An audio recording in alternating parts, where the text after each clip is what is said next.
మత్తయి సువార్త 28వ అధ్యాయం 20వ వచనం. ఇదిగో నేను యుగ సమాప్తి వరకు సదాకాలం మీతో కూడా ఉన్నాను అని వారితో చెప్పాను.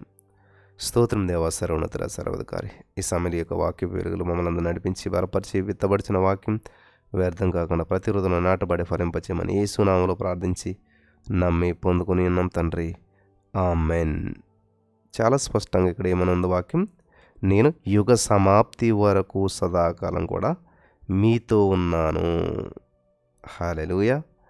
స్పష్టంగా దేవుడు చెప్తున్నటువంటి మాట, మీతో ఉన్నాను, నేను మీతో ఉన్నాను అని ఇక్కడ దేవుడు చెప్తున్నాడు. ఎప్పటి వరకునంట? సదాకాలం, యుగ సమాప్తి వరకు. కానీ ఒకసారి మనం ఎదుర్కొంటున్న పరిస్థితులు, మనం ఉన్నటువంటి గందరగోళం చూసి దేవుడు మనల్ని విడిచిపెట్టేశారు, నేను ఒంటరిని, నాకు ఎవరు లేరు అనేటువంటి ఫీలింగ్ వస్తూ ఉంటుంటుంది. నేను దేవుని పని చేస్తున్నాను కదా, అయినా నాకు ఎందుకు ఈ శ్రమ, బాధ అనిపించినట్లు మీకు ఉండొచ్చు. ఇంత ప్రార్థన చేస్తూ ఉన్నానే, అయినా కూడా ఎందుకు నాకు ఈ శ్రమ మీకు అనిపించినట్లయితే ఒక అద్భుతమైన సంఘటన మీతో చెప్పాలని ఆశపడుతున్నాను. థామస్ ఏ డోర్సే గారికి 32 సంవత్సరాల వయసు ఉన్నప్పుడు ఈ యొక్క సంగతి జరిగిందనమాట. ఆయన సువార్త గాయకుడిగా పేరు పొందాడు. అంటే మంచి సింగరు. ఏం సింగరు? యేసుప్రభువారి పాటలు పాడటంలో సింగరు. ఆగస్టు నెలలో సువార్త సభల్లో మరి యొక్క పాడటానికి డోర్సే గారు వెళ్ళవలసి వచ్చింది. అయితే అదే సమయానికి ఆయన భార్య నెట్టి మరి గర్భిణి, నిండు శూలాలు, తన భార్య తొలిచూలు బిడ్డను కనేటువంటి సందర్భంలో మరి యొక్క డోర్సే గారు ఆమె దగ్గర ఉండాలని చెప్పి మరి ఎంతో ఆశగా ఉన్నటువంటి ఆయన, ఆ ఆశ అలా ఉన్నా సరే సెయింట్ లూయిస్ అనేటువంటి గ్రామంలో జరిగేటువంటి సువార్త సభల్లో డోర్సే గారి పాటలు వినాలని చాలామంది కోరుకుండటం వల్ల ఈ డోర్సే గారు కారులో బయలుదేరాడు. కొంచెం దూరం వెళ్ళిన తర్వాత ఈ యొక్క కంగారులో తన మ్యూజిక్ బ్యాగ్ ఆయన మర్చిపోయానని చెప్పి గుర్తించి ఏం చేశాడంటే మళ్ళా కారు వెనక్కి తిప్పాడు. ఇంటికి వెళ్ళేసరికి ఈ యొక్క నెట్టి గారు ప్రశాంతంగా నిద్రపోతున్నది. సభకు వెళ్ళడం మానేసి అక్కడే ఉండాలని చెప్పి ఆయనకి కోరిక ఆ డోర్సే గారికి ఎంతో మరి బలంగా వచ్చినా కానీ మనసు రాయి చేసుకుని ఆయన సెయింట్ లూయిస్కు బయలుదేరాడు. సభలో డోర్సే గారు దేవుని యొక్క పాటలు పాడుచూ ఉండగా ప్రేక్షకులంతా కూడా వన్స్ మోర్ అని చెప్పి అరుస్తూ ఆయన పాటలను కోరి మరీ పాడించుకుంటూ ఉన్నారు. సభ ముగిసిన తర్వాత ఏమైందంటే డోర్సే గారు విశ్రాంతి తీసుకుంటూ ఒక గదిలో ఉంటూ ఉండగా ఒక టెలిగ్రామ్ డోర్సే గారికి చేతికి వచ్చింది. ఏంటా టెలిగ్రామ్ అని చెప్పి చూస్తే, నీ భార్య చనిపోయింది. డోర్సే గారు చాలా దుఃఖం ఆపుకుంటూ గబగబా లోపలికి వెళ్ళి ఇంటికి ఫోన్ చేశాడు. టెలిగ్రామ్లో వచ్చిన వార్త నిజమేనా అని అడిగితే నిజమే అని చెప్పి నిర్ధారించబడింది.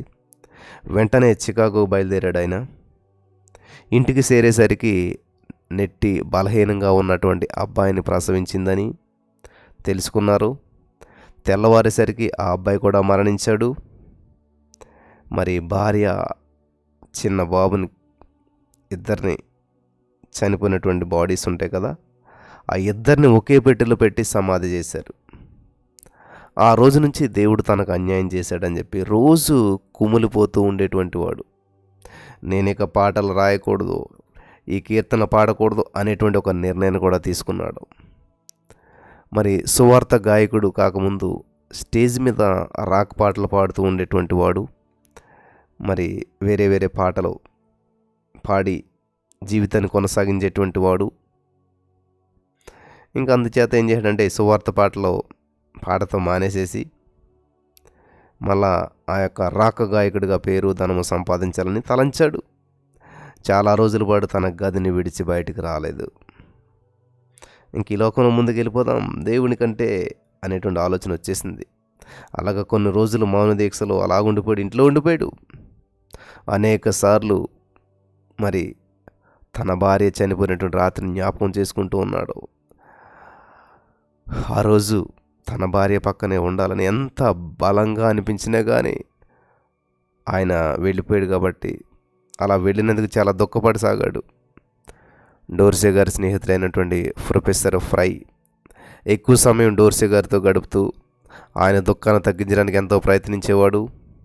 ఒకరోజు ఈ యొక్క ఫ్రై గారు ఏం చేశారంటే డోర్సే గారిని మెలోనిస్ పొరో కాలేజీకి మరి ఆయన తీసుకుని వెళ్ళారు.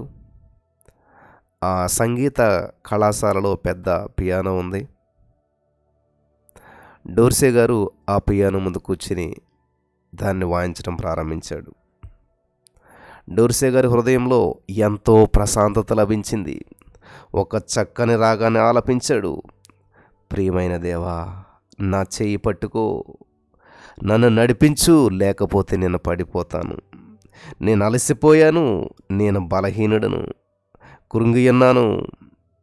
ఈ చీకటిలో, ఈ తుఫానులో వెలుగు యొద్దకు నడిపించు. ఈ మాటలు రాస్తూ ఉండగా డోర్సే గారి హృదయం తేలికపడింది. హల్లెలూయా. ఇటువంటి మాటలు ఎప్పుడైతే హృదయంలోంచి వచ్చే హృదయం అంతా భారం దిగిపోయింది, తేలికైపోయింది. హల్లెలూయా. మనం ఎప్పుడూ కూడా ప్రియులు గమనించాలి, మనం ఎప్పుడు దుఃఖంలో ఉంటామో దేవుడు మనకు దూరంగా ఉన్నాడు అని ఎప్పుడు కూడా తలంచకూడదు.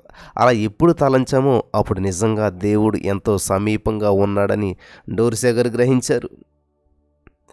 మనం ఎప్పుడు కూడా తలంచకూడదు, కానీ అలాగ ఎప్పుడైతే తలంచామో దేవుడు దూరంగా ఉన్నాడని తలంచామో అప్పుడే దేవుడు మనకు దగ్గరగా ఉన్నాడు అని చెప్పి గ్రహించాలని ఈ డోర్సే గారు గ్రహించాడంట.